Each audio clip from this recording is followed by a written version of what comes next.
Welcome, low ego action heroes. This is Debbie Levitt from DeltaCX.com. We're a full service CX and UX consulting firm. Check us out. Costs you nothing. And today is January 12th, 2022, and this is episode 140, Using Debate Techniques to Advocate for UX.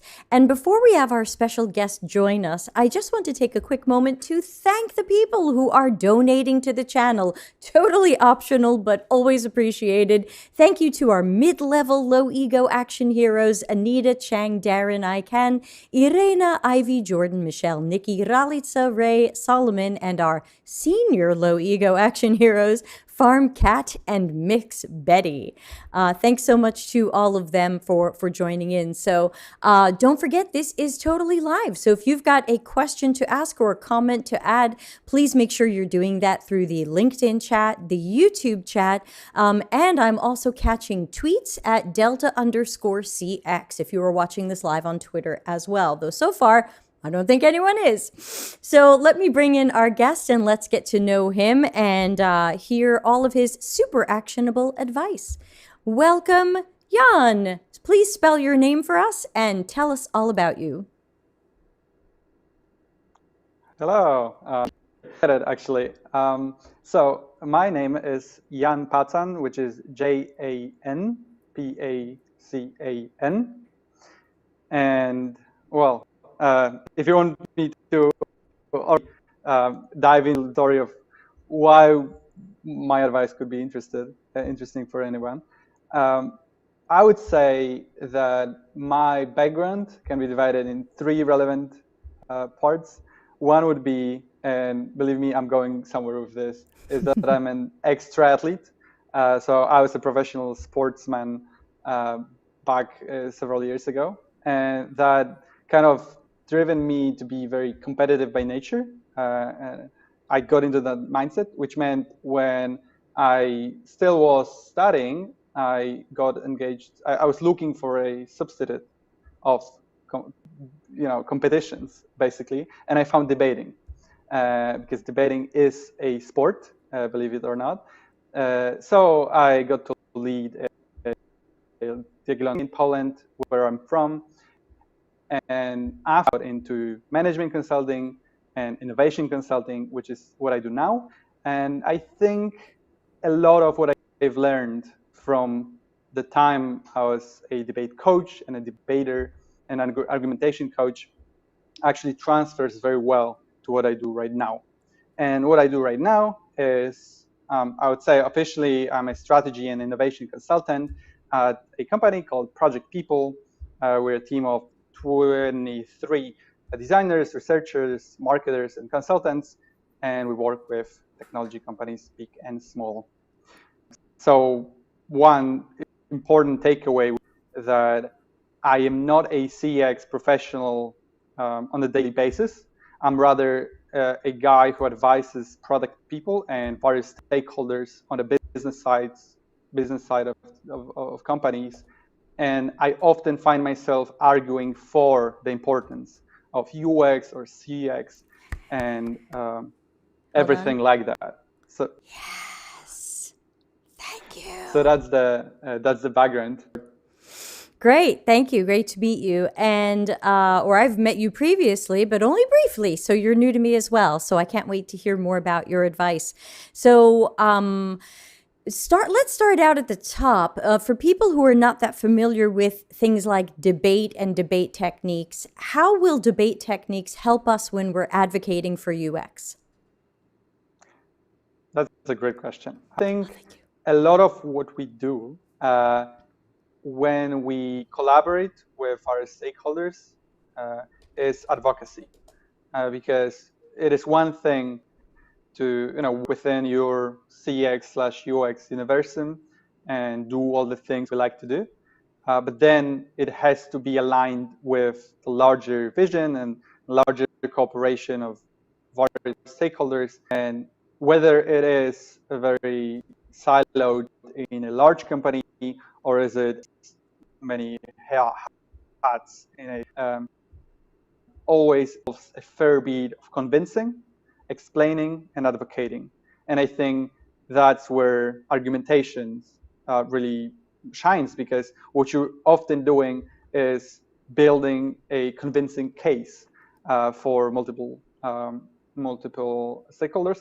And also, I think how many people view this is storytelling. We often hear that a lot of what we're doing at only UX, but I would say a lot of customer-centric jobs is to tell a story and craft a narrative that we can kind of, align on in a company. So I would say argumentation is a fair bit of storytelling as well. This definitely works for me because I'm often saying that I think CX and UX professionals need like a little bit of a mini lawyer in them. And so the idea of bringing in debate techniques into this, I'm very excited about. Let's just jump right in. Now, in your business strategy work, what are some of the common reasons you hear from stakeholders or leaders about how we don't need UX research or we don't need UX design? Well, hard to measure. I think it often comes down to the fact that usability and the value that users get from something that they really enjoy using or that they find valuable is hard to measure in the short term. And I think the best example is the concept of product market fit, where a lot of product teams will be aiming for product market fit, especially in the earlier phases of the development and after launch. But actually, while it is quite obvious that UX should be driving a lot of efforts towards product market fit, towards actually finding that fit between what we're offering, what users want, it is way easier to focus on other metrics. I know you've done a fair bit of criticisms of vanity metrics, and I think that's fair. Definitely, it's way easier to measure things that don't matter but look well, and often are misaligned with what UX would measure. So that would be the primary reason. Also, it could be that many decision makers are just not knowledgeable enough about UX. So if the decision maker has a software development background, then obviously software development is what they will be trying to prioritize. That makes sense. Totally irrelevant. At first, I thought you were in like some sort of greenhouse with all these plants, and then I think I recognized those plants as Ikea plastic plants.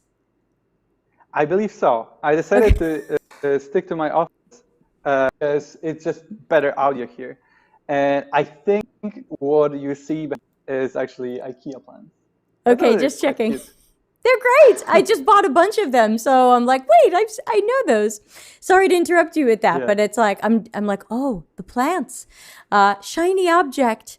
So can you tell me a little bit about metrics? I want to stop there for a moment, if you don't mind. I know that there are a lot of vanity metrics that sometimes people get over focused on, like how long did they spend on a page and did they sign up for our mailing list? Are there any metrics that you have found that are more either user-centric or help showcase the benefit of UX?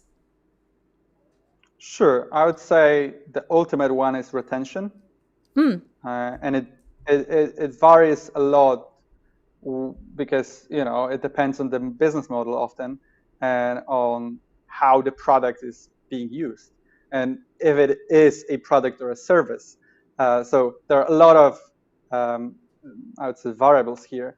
But what I would find the go-to metric to avoid all the pitfalls is not to look at acquisition, but to look at retention, maybe even retention more than usage, because it seems that if someone is using repeatedly a specific service or product over some time, and it kind of got into their habit, then can be sure that it delivers some kind of tangible value for them. So I think this is very similar to the concept of one. I think it's like one metric that matters concept that I've recently heard at the product conference in October in London, and I think this is the go-to. But obviously, you can look for many others. And well, another would be what I think the CEO of Superman. I don't remember the name. The Silicon Valley startup that was trying to invent a better email, basically. Oh, They decided. superhuman. Oh, Superhuman. Yeah, I forget the name. Sorry. Yes, and what they decided to do is to measure product fit by asking their clients, how would you feel if Superhuman stopped existing?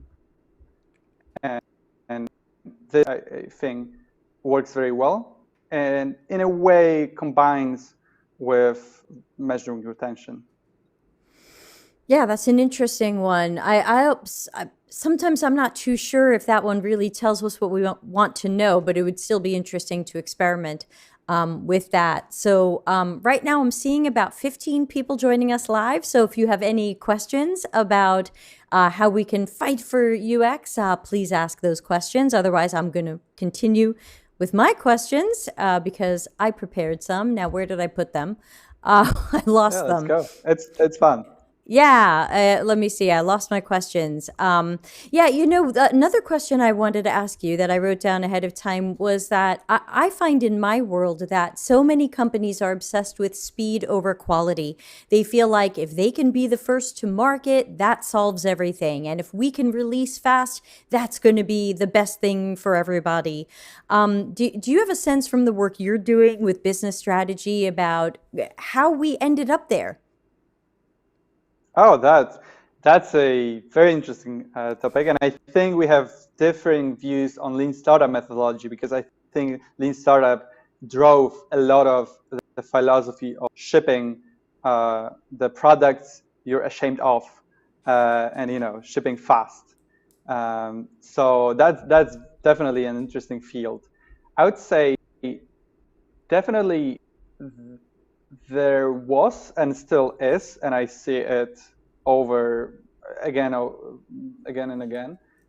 Uh, Many founders or product teams at the very early stages, they do have the tendency to avoid launching because they're just trying to delay the market validation in many sense. So I think prioritizing speed is not a problem in itself, although it can mean we're trying to ship. No, that after we ship, we're figure it out, and obviously that won't work because if you're trying to ship something, and I think that's one of the actual points of Eric Rice is that you ship, you should know what to ship, and it's much more important to build the right thing than to build the thing right.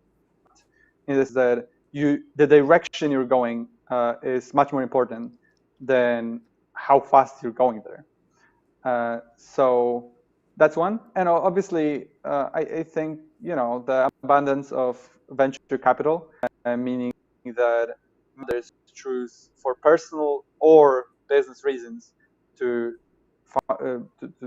take funding, means they are pressured to launch and to grow and to spend money as fast as possible, because while the funder may in a mediocre scenario where the business is successful but not that much, the venture capital fund is basically going for go hard or go bust.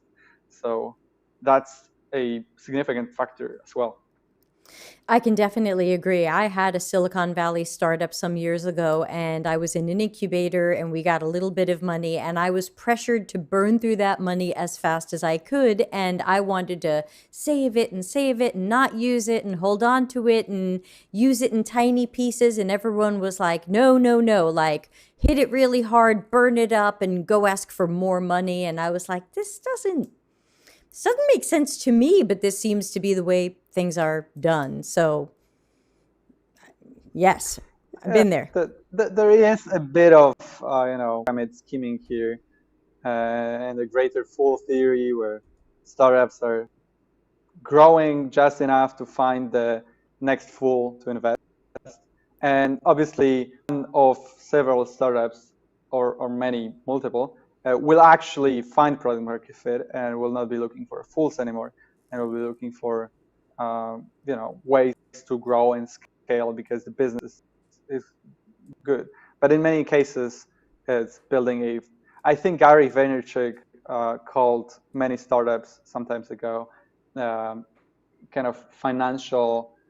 I think it was he meant it as financial swapping, as just building financial instruments that you're hyping up and trying to then sell in some way. Oh, right. So that may have a lot of troubles here, but I guess for many business models, it's necessary as well. And hello to Dukasan in the audience who's saying hi. If you have any questions, don't forget to type them in the chat. We're watching the chat for any questions. Quick question, Jan. Have you ever advised a company to ship something they're ashamed of? Let me think. I don't think so. Okay. I think so.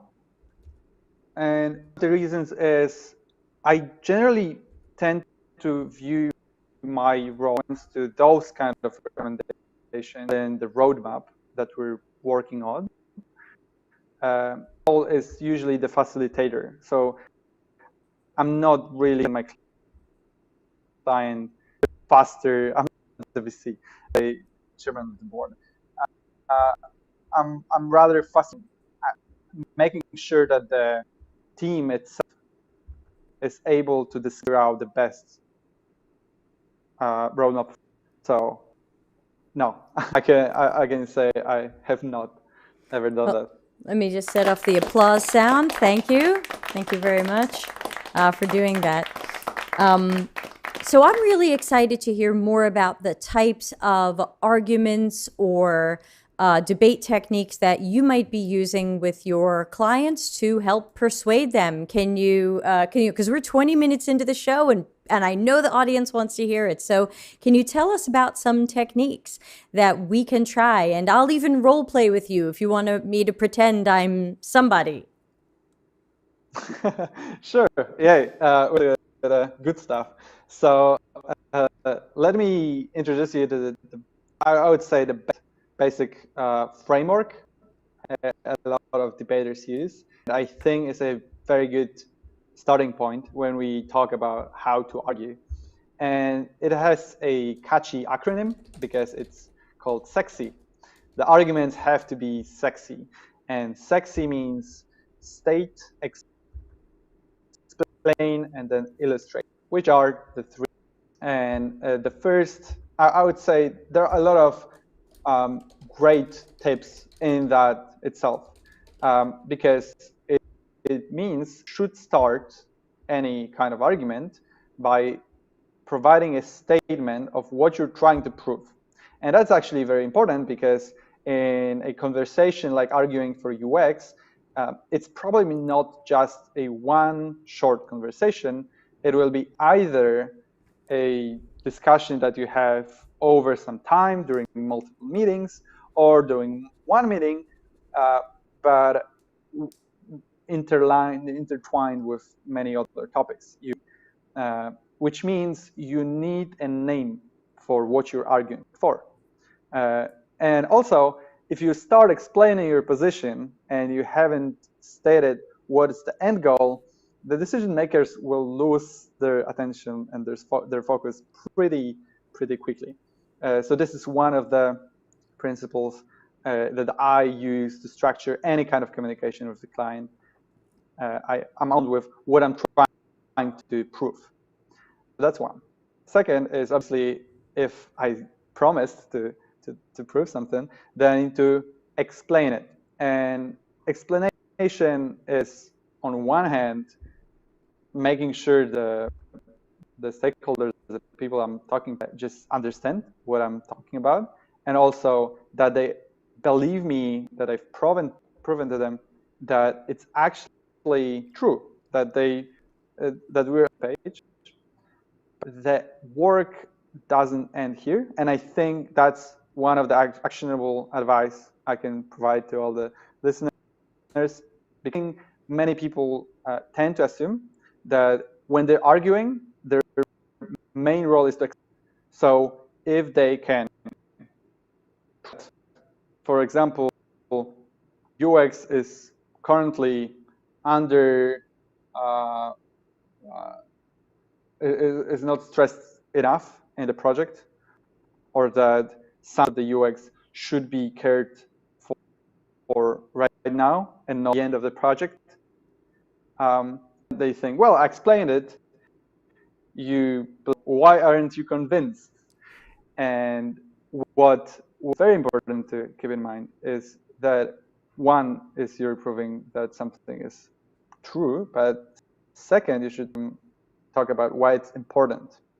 So even if we both agree that UX is something that we should do, and that, for example, a CX professional should be part of the project team from the beginning, then the question is, why it's so important that it should override a lot of other decisions that many people have to take? And here we can talk about many ways to prove that, and I can go into that in a bit. But just to drive the acronym home and add with the sexy and the I, at the end of the argument, it's very good to kind of make what you're talking about tangible and provide an illustration, an analogy, maybe even talk about something, the shared experience from the past, because that establishes common understanding. So I think that's the starting point. Make your argument sexy. Let me put that up on the screen, just because I'm taking notes and then putting them on the screen. So you at home, Sure. Write this down. State, explain why it's important, illustrate, make it tangible, use an analogy, a shared experience from the past.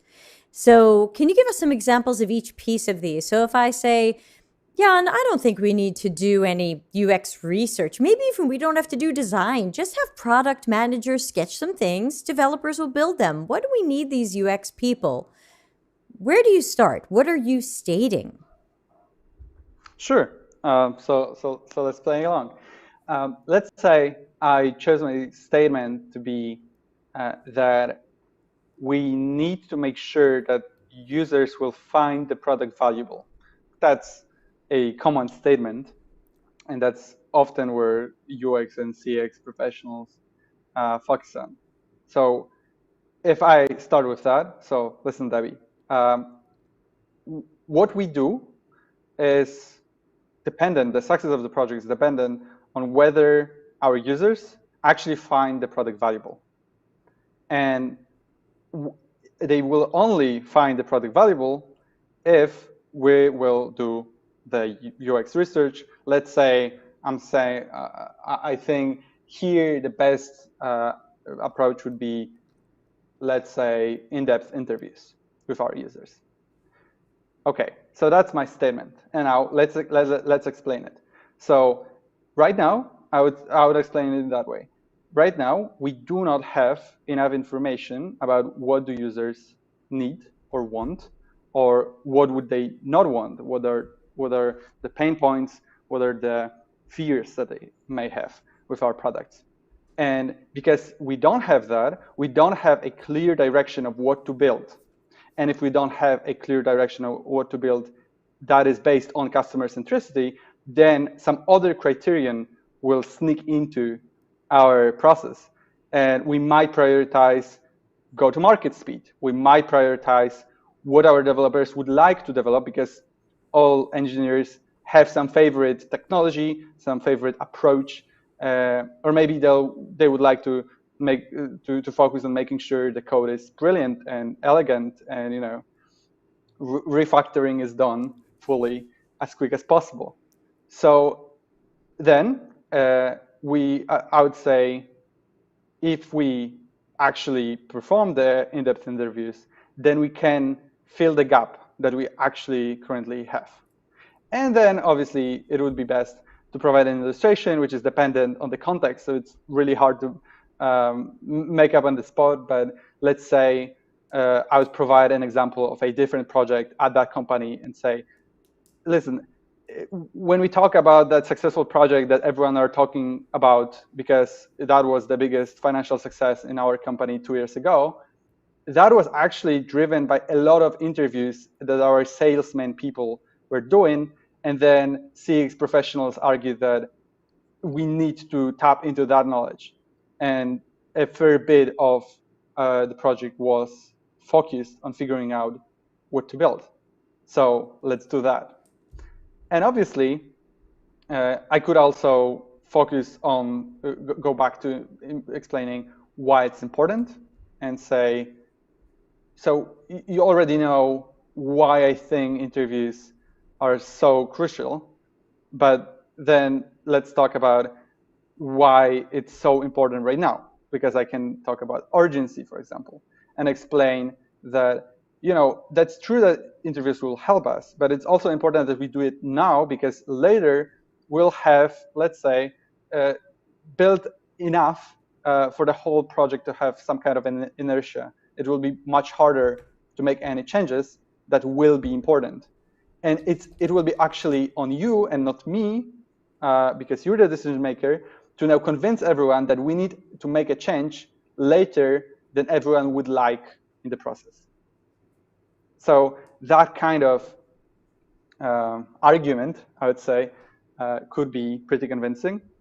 And well, yeah, I have a lot of to talk about. So yeah, I want to jump in if continue. that's okay. I want to jump in because I've been taking Sure. notes as you've been talking, and there's a couple of things I noticed, and I want to try to break down your technique into even simpler pieces for the audience. Now, the first thing I noticed was that when I role played the person who said, we don't need UX, you didn't start with, we need UX because, or UX is important because. You actually jumped on I think you knew your end game. So you started, as you're teaching us, you started with the end game, which is we have to focus on user value. So it sounds like you chose a statement that's your end game that takes people away from the thing they were against or negative about, and you focus them on something you know they care about, which is user value.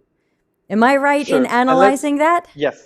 Yes, and let me jump right into this, because there's a quick way to figure out what's your end game. And that is to start with what you want to argue for. Let's say that we need to do CX research, and then do the 5 whys technique that I think many people are familiar with, to ask yourself, okay, why is that important? And let's go, it's kind of going down the ladder or some kind of a staircase, and ask yourself, okay, we need CX because, let's say, because we don't have the data.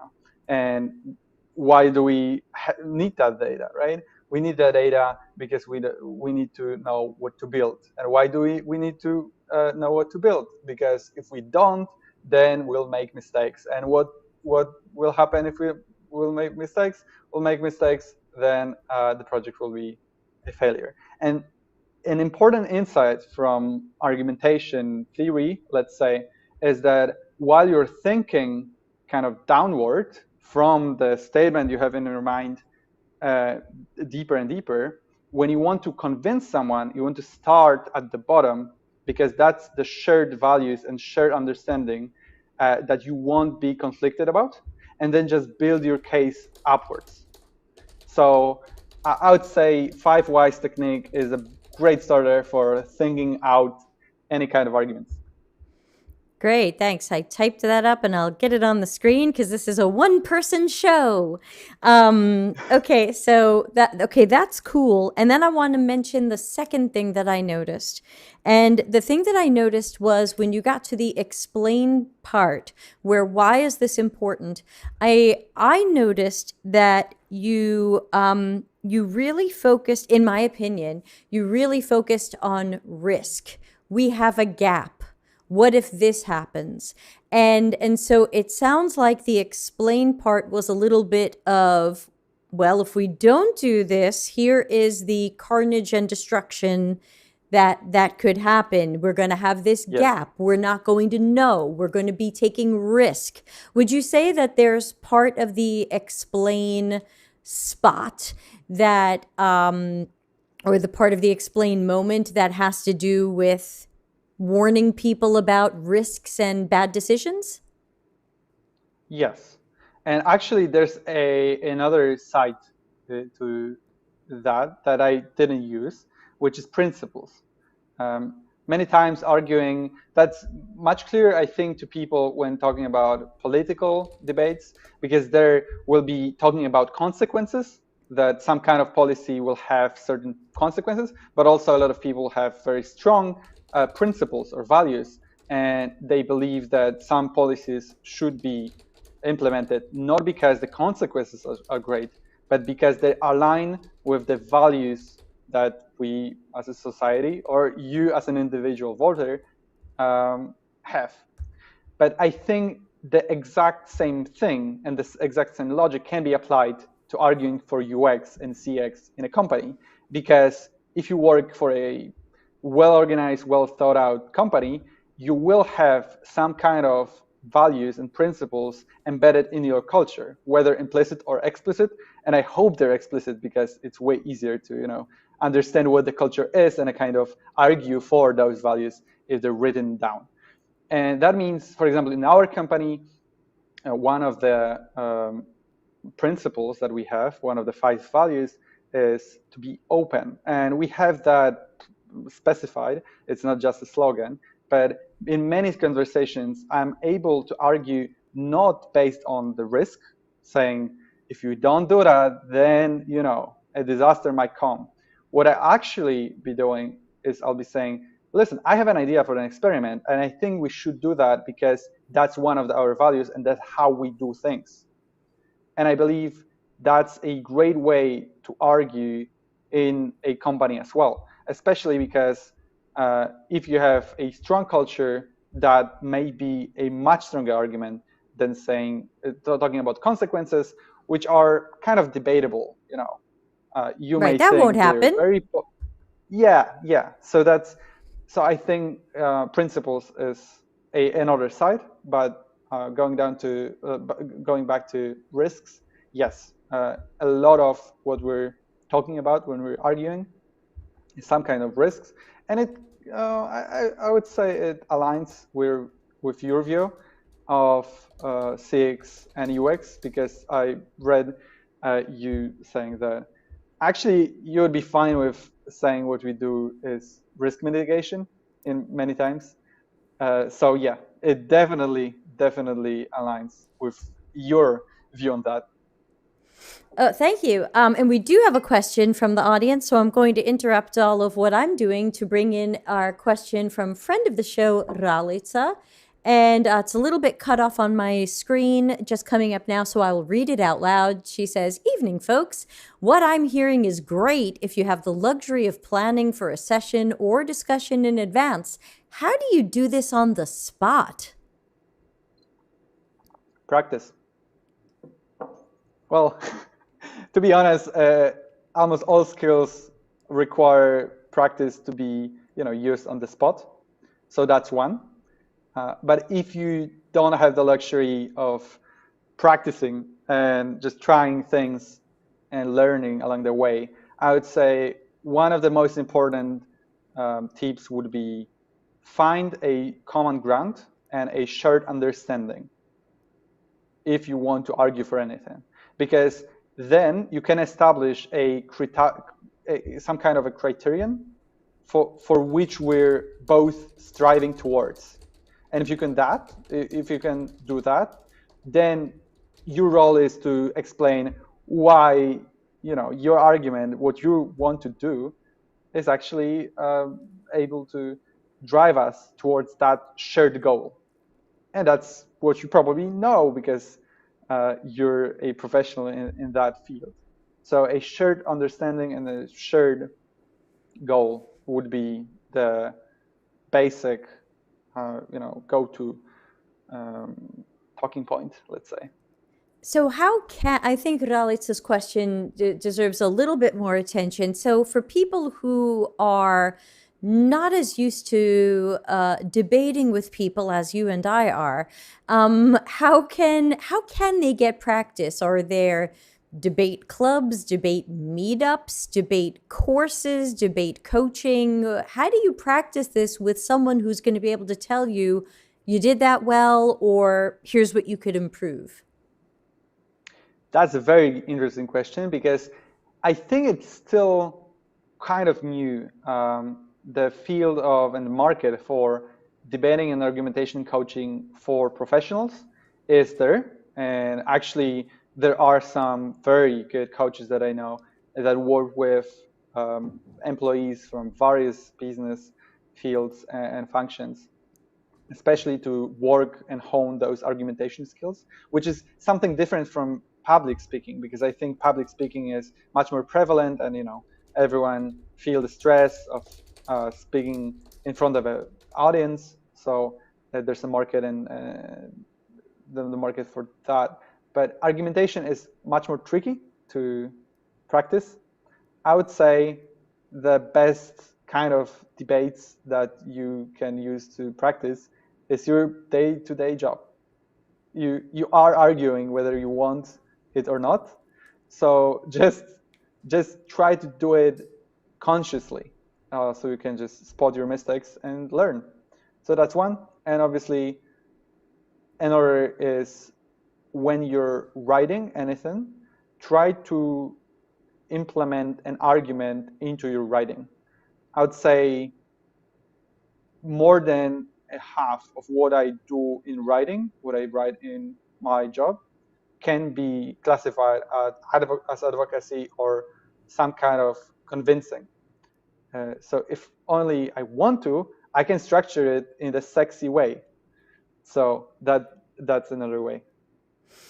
Yeah, and Ralitza followed up with, I mean, in the sense that a lot of things in our work happen in random conversation. Client asks on a meeting, why should we do this? Why should I listen to your advice, etc.?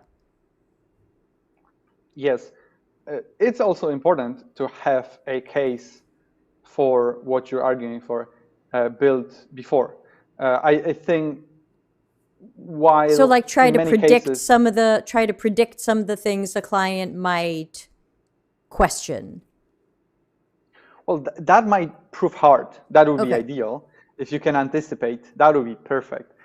But I think having a well thought out and ideally written down logic behind what are you trying to accomplish is great. And that's part of what we do when we do UX and CX research. At the end, we need some kind of vision, some kind of set of recommendations that we want, some kind of direction we want to follow. And if that's supported by the research, then we're building an argumentation case. And even before we do all that research, when we want to argue for UX, I think the same logic applies. Try writing down a one-pager argument for why your role is crucial in the project. And if you do that once, you'll be able to reiterate and kind of recycle that content in many, many conversations throughout the project. Yeah, and I think a little bit of prediction is not that crazy or far-fetched, because if you're coming to a client meeting because you're hoping to convince them of these one or two things, How are you going to convince them of these one or two things? Use the sexy approach to figure out how you're going to convince them. And if it's a client you've dealt with before, you might be able to predict what some of their arguments against it or some of their concerns will be. Like, this client always is worried about the budget, or this client is always worried about the timing, or this client is always worried about falling behind a competitor. Yes, obviously. The better you know the client, the better you can anticipate. And also, while you were talking, I actually realized that one of the best ways to practice the argumentation is to just be open and ask for a challenge from your coworkers and colleagues. Whether you're going to talk to your supervisor or to someone from another department or to an external client, you always can prepare your case, whether it's written, spoken, or in the presentation, and just present that to someone you know and trust, and you can role play basically. And I think that's a great way, because spotting weak points and holes in the logic that you apply can be done by many people outside of the target group. So yeah, just ask a friend to challenge you.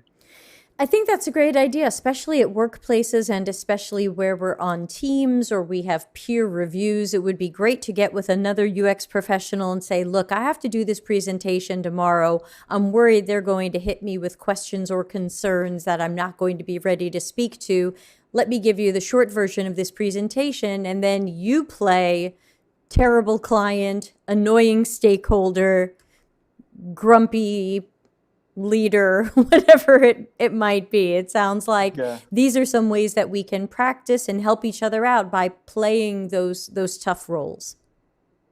Yeah, and let's be real. In many cases, we have the argumentation skills and we have all that thought out, but it gets emotional and stressful or just difficult when in the situation on the spot. So I think that kind of practice beforehand can also boost your confidence and at least give you the feeling that you have done that at least once before the actual discussion. So you can be just more confident, and with more confidence, the argument will look much, much stronger. I've got a question. I speak with a lot of UX people who are so frustrated, and I find that sometimes when they get frustrated and they're in these situations and the client or stakeholder saying, we don't need research, we don't need this and that, we're going to be fine, we'll just release it and we'll figure out later, someone will run a survey. And I find that especially because this can be emotional for us, we end up saying, don't you care about users? And we end up in this space where we're either accusing someone or we're playing to their emotions or we're getting emotional. By the way, Ralitza says, thank you for the extensive explanation and the tips. Do you have any tips for UX people who can be very passionate about their work to keep those emotions in check and try to be poker face debate person? Yeah, that's very difficult, but also crucial. And a lot of what I've talked about until now will not work as long as you're agitated and you're getting emotional. So definitely that's something you need to keep in mind. And I would say one is an assertive way of discussing and presenting things. So speaking from your perspective and trying to not judge or judge as little as you can, and not provide any kind of opinions and rely on facts more. I think one of the communication techniques that can be useful is so-called the camera test, where the question is, where you evaluate your statements, what you've said in a meeting, through the lens of the question, which of those things that you mentioned would a independent camera in the room see? So the camera would register someone saying something. So if you quote, that's a fact, that happened. If you say, you didn't attend the meeting, CX meeting. That is a fact, but you don't care. That's something the camera won't see because that's an opinion and that's a judgment. And I think that's a very useful starting point, especially if you're reflecting on something that happened, the camera test. What would camera actually see, and what were the facts, and where would I actually start judging? Because it's very easy to say, well, yeah, the fact that the statement that someone doesn't care is technically an opinion, but it's kind of obvious and everyone knows that.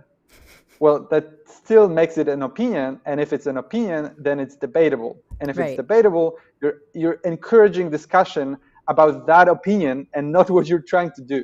So it's kind of a distraction in the discussion. And this is why you want to stick to the facts. And also, sticking to the facts will make you a more, I would say, concise and to the point speaker, because you'll be mentioning things that both parties agree that happened. So the conversation will be much more streamlined, I would say. It's great. I'm going to put that one up on the screen now. Stick to the facts. Stay away from judgments and opinions that will be debated. And I also find those are distractions like, oh, yeah, well, I do care. Let me prove that to you. And now you're not even debating the original topic. Now we're debating, do you care or not? And also, I want to remind people that this is a common technique that people will use with us. So when people are debating with us as UX people, typically they will end up going to some sort of personal assessment or personal judgment or something like that. And we fall for it. Oh no, I do care. We fall for it every time. And I want to remind people, to me, another important thing as you grow and improve in your debating skills, you're not just debating one way in that. Also watch for the tactics people are using with you and don't fall for the distractions. And sometimes I'll even say to someone in the heat of all that, I'll say, well, that's a distraction. That wasn't what we were talking about. I can talk to you later about whether or not I care. Right now, let's focus on this other thing. And I try not to let the discussion or debate go off on these branches. But I think that also has to do with keeping your emotions cool. Yeah, and that is something we'll continuously work on throughout our lives, I think. Oh, yeah, I get it wrong too. But I would say that's another reason why that statement in sexy should be at the front of your conversation, because you want to state what you want to talk about, and everything else is secondary. And then you can kind of steer the conversation back to what you want to actually argue for. And one more thing while we're there, if you find yourself wanting to shout, but you don't care about the user, but you're gonna, make the project fail, or something like that, or but the speed doesn't matter if we're going to the wrong direction. The easiest way, I think, to prevent yourself from that kind of sabotage, essentially, is to invert the statement, and instead of saying, but you don't care about the user, to use the kind of myself-oriented statement of, I do care about the user myself very much, or I think the speed doesn't matter, as long as we're not going into a right direction. And that allows you to say things without making it, a starting point for a conflict. Yeah, that's a great point. I have to say, for my debating technique, typically what I'll try to do is keep it away from I, even though that's definitely still better than you. So I is always better than you, but I'll try to shift it to the customer. Yeah, I'll try to say the customer cares about their experience. The customer cares whether or not blah blah blah. And so I'll try to take it away from you and I, because then it ends up being you versus me or our Yes. opinions. So I try to shift it back to, well, let's think about where this makes sense for customers. Let's think about what they'll be attracted to. Let's think about what they will disconnect from.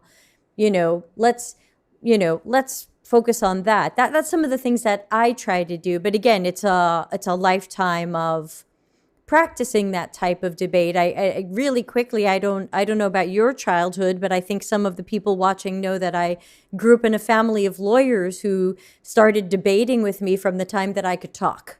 So that means I'm on like year 49 of debating. Yeah, I didn't have that comfort because my family is actually has a history of gardening and working with plants. So I guess Plastic my plants. background is kind Yeah. of, yeah, it's kind of suitable for that background. But yeah, definitely when I was studying, I did my fair share of debating, and also I predominantly worked and argued with or against lawyers, or at least legal students and law students, It's great because they practice. were, yeah, they were interested in that, and that was a great practice. And I would say I practice that every day now. So That was my life. Yes. yeah, We've got some more fantastic comments from Ralica. I promise you, there are like 15 or 20 people watching live, but it is the Ralica show today, and we are happy to include her comments. Everybody else, we've only got a let's few more go. minutes with Jan, so if you've got a question, get it out there. A few minutes ago, 4 minutes ago, Ralica posted, that's a great point. Some people are really good at avoiding things by sidetracking a conversation. And then she said, I think a way of dealing with emotion in conversation is to speak about your feelings in a respectful way, because it's hard for people to argue with how you feel. Like, I'm very passionate about research and this topic is important to me. Do you think it's a good technique to say, I care about this and I'm passionate about it and this is important? Yes, in general, yes. Although I think it depends heavily on the culture of the company, or rather of the particular team or group, because the communication style will be vastly different. And there are teams, and I think my company and the teams I work with definitely fall into that category. We're talking about your feelings and your observations and your subjective view on what's happening is one of the best ways to actually exchange ideas and experiences.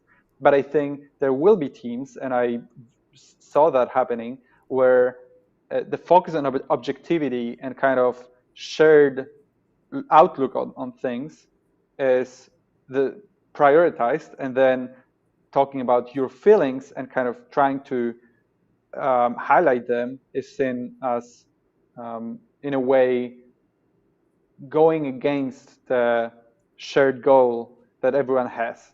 So it definitely depends on the team that you're in.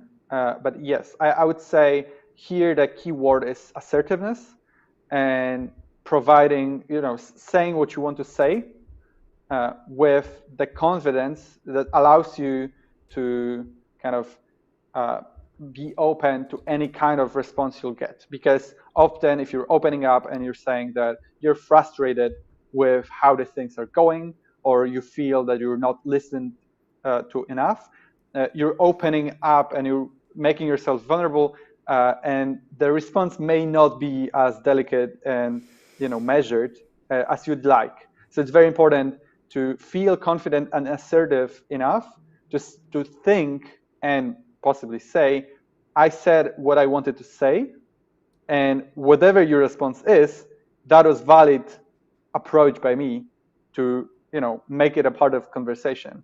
And that way, I think in many cases you can actually achieve some results with avoidant people by repeating your statements.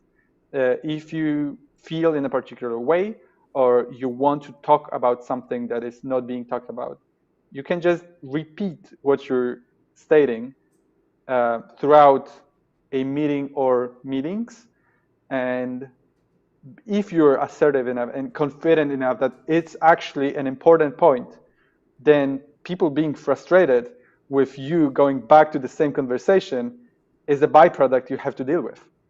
And that's, that's the part of collaboration between different people with different views. There will be disagreement. That's how we actually come up with brilliant ideas. We've got a question, and then I have one more question. But Ralitza is saying, I mean, in the sense that if you're going to be expressing feelings, to not speak in any other person's point of view or to try to assign things, but focus on your own or your point of view. But I want to jump in and give you Kurt's question, and then I have a question, and then we're kind of done here, which is the time has really flown. So over on LinkedIn, Yes. where I can't put the questions up on the screen, Kurt asks, can you unpack the camera test? Can you explain the camera test a little bit more? Sure. So the goal here, the objective here, is to determine what out of the things you want to mention or you have mentioned actually in the past were facts and are in that way indisputable. They are not for debate. They are a common understanding. And which of the statements you're making are opinions or judgments.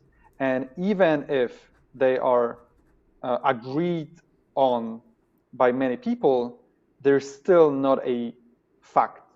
And the way to do it is to ask yourself, if I would be to record that interaction, that meeting, that discussion, which of the statements I'm making are actually recorded? Because words that have been spoken are recorded. So if I'll say, Debbie, you said in that conversation that we'll be doing UX only at the end of that project. That's undisputable.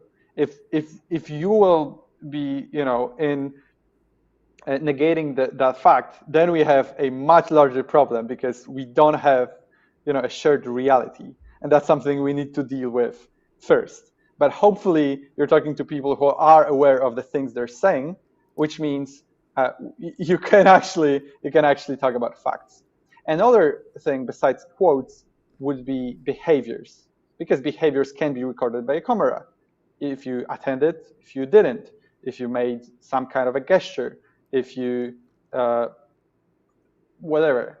kind of gestures and behaviors will be part of the recording, but intentions will be not. And this is probably the key point. If you impose intentions on yourself and most importantly on others, then you are setting an opinion, no matter how probable or true that is, which means those people can dispute and debate that intention, especially because those intentions would often be viewed negatively. You don't care, you don't have time, you don't see, you don't understand. You said this, but you meant this. Yeah, those kind of things. And this is very important. And obviously, dealing with passive-aggressive behaviors where people say one thing and actually mean something different is a whole different conversation. But definitely, to drive the unpacking of the camera test home, you want to steer away from intentions and ask yourself, what would camera record, which will be probably what people said literally and what they did, and not much else. Great, thank you. That's really helpful. I hope you don't mind we run a few minutes late. I have one more question that I want to ask, and then we will wind up here.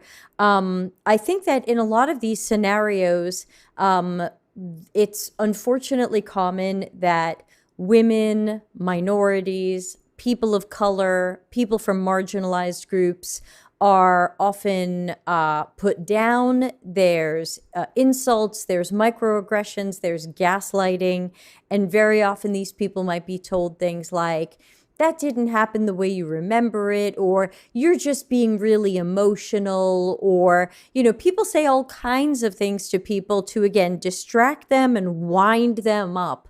Do you have a suggestion from the universe of debating of how do we best, I mean, other than wanting to punch that person in the face, from a debate perspective, how do we respond to that person to try to cut their games and their techniques out of the conversation? Sure. Let me preface with saying I'm a white, straight male, and I don't really feel qualified to talk about microaggressions and the experience of being a minority, a part of a minority group. So I don't really feel competent in addressing many of those issues because I don't think I've experienced them personally. Uh, that having said that, obviously there are some ways you can react in, and I would say one is going back to the principles and values of the company, and reminding the person you're talking to that it's important for you not to make a conversation, not not to make the conversation in any way, I would say, well, it depends, because sometimes it will be belittling, sometimes it will be gaslighting, depends. But generally, reminding the person that it's very important to keep the conversation unbiased. So that would be one, and it's a hard thing to do. But again, sometimes you just need to speak up, even if it's uncomfortable. So I would say that's one. And also, second would be providing tangible examples of when you're treated unfairly, because it's very easy to feel being treated unfairly without having in mind how would that person behave when speaking to someone else. And that kind of comparison can be very useful. I think showing often after some time, to not make the discussion emotional, you can go back to the person and say, listen, I think, or maybe I've even witnessed you reacting or interacting differently with different people. And, it's best to, again, not impose intentions on people, but start with curiosity and start with, why was that? That's obviously hard, especially if that's an emotional topic for you. I'm talking about very difficult things here. Yeah, sorry, I threw That's that one at way you. easier.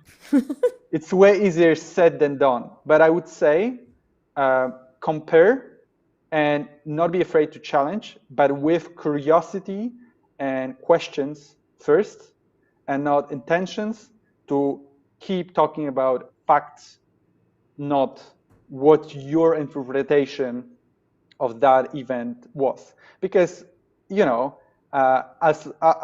much as many instances of discrimination are awful and are happening every day, there will be some instances where you interpret something as a discrimination, as bias, as being treated unfairly, and you will misinterpret things. And even if you'll interpret the reason why some behavior was unfair, you may not understand the intention, because some things may be unconscious. So it's very important to keep an open mind, even if you want to, punch the person in the face, and start with questions. I think that's the best way to avoid confrontation that will be emotional, but still keep people in check and, speak up, because that's obviously important. Thanks for letting me throw a tough question at you and didn't tell you ahead of time. It just came to me like, oh my God, what do we do with these people? But yeah, obviously, two white people are not the best people to answer this question. But thank you for throwing something at it. So before we play our goodbye song, Jan, tell everybody how they can find you, follow you, learn from you. Where can everybody run into you? Sure, I think the best place is my LinkedIn. To reiterate, my name is Jan Pacan, Ganpacan. Actually, that's a Under that J. name, you'll I find think me. you are Janpacan. Yes. Sorry. I'm sorry. Yes. So it's J. And that's where I write about whatever I'm passionate about. And that's where I think I'm easiest to interact with. So feel free to connect with me, to follow. I would love if you have any kind of questions after that, that show. I would love to keep in touch and answer some more questions if any arise. Yeah, great advice. Thank you so much for agreeing to do the show. And hopefully, we'll have you back in the future on some other topic.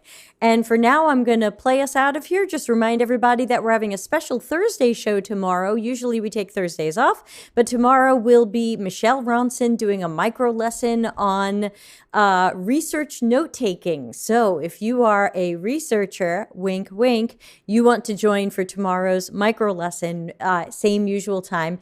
Jan, thank you again. Everybody be safe and healthy. And I'm going to say goodbye for now. Bye. It was a wonderful, wonderful time. Thank you very much for having me. Thank you. Bye. Customer centricity as business intelligence. Visit deltacx.com to learn why we are